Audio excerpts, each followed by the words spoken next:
Hey everyone, it's Jack from Cultaholic.com, back again with another big news update. We have some news about the greatest Royal Rumble in Saudi Arabia, which is coming up later this year. We also have some news about Jim Ross on Wrestling Observer Radio, where he talked about the favourite match of his that he'd ever broadcasted and commentated on. And finally, we have some news from the world of Impact Wrestling as well. So let's get right into it and take a look at all of today's biggest news. First of all, the greatest Royal Rumble in Saudi Arabia later this year will be a WWE Network event. That was confirmed by Roman Reigns, who recently appeared on SiriusXM talking to Sam Roberts of Sam Roberts Wrestling Podcast, and quite a few WWE pay-per-view pre-shows as well.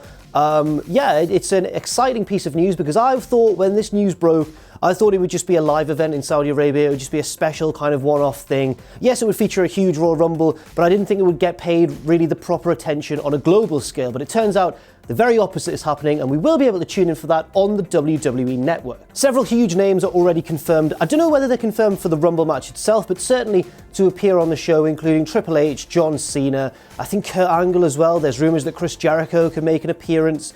So it's looking to be a pretty big event, and I just can't even begin to imagine who's going to win the Rumble. Will it be an old favourite like Triple H, or will it be a newer wrestler like, the likes of AJ Styles or someone like that? So there's a lot of different questions you can think about, and also I'm kind of wondering what the other matches on the card will be, or even if indeed there will be any other matches, at least on the main portion of the card. I reckon there'll probably be about 1 or 2 matches, and then the 50-man Rumble, but I mean 50 is a huge number, and they're obviously going to dedicate quite a lot of time to that match. I'm also wondering how good a match it's going to be. Are they just going to treat it like a house show where everyone's kind of messing around, not really wrestling with the same intensity that they would in a standard Royal Rumble, or will they take it just as seriously as any other big pay-per-view? In other news, Jim Ross was the guest on the most recent edition of Wrestling Observer Radio, and he revealed his favourite match that he's ever been a commentator in. Now, this was a very surprising answer. When you think about all the legendary WWE matches that JR has been the announcer for, Hell in a Cell matches with The Undertaker, WrestleMania Classics,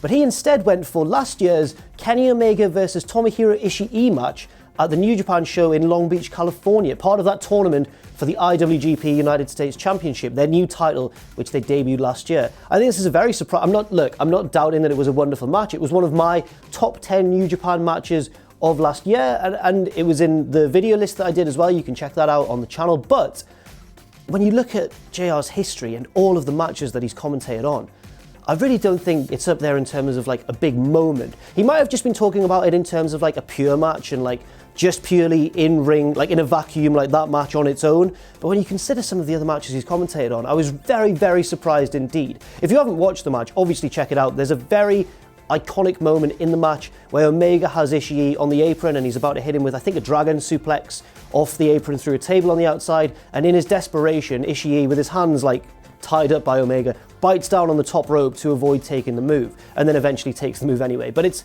a wonderful match, and I highly recommend it. This was just a bit baffling to me. Does it? I don't want to stir too many rumours, but does it suggest that relations between JR and WWE aren't very good at the moment, aren't at a high? I don't know if it means that, or whether, like a lot of us in recent years, Jim Ross has just become very excited by New Japan and the excellent brand of wrestling that it's producing on a consistent basis. And finally, let's talk about some big results over at Impact Wrestling, where they brought back the Feast or Fired match, one of Impact's signature matches throughout their history. It's like, if you're unfamiliar with it, it's like WWE's Money in the Bank ladder match, but times 4. So it's 4 times as good. That's how logic works. There's a briefcase in each suspended above each corner of the ring, and in 3 of the briefcases there's a feast, there's a title shot. So there's a title shot for the main title, there's one for the tag team belts, and there's one for the X Division Championship as well. And then in the 4th briefcase, but none of the wrestlers know which briefcase contains which, there's fired, you're fired, your contract is terminated. This is often used to kind of, if a big superstar or a big wrestler in Impact is leaving for pastures new, that's a good way to write him out of the storylines.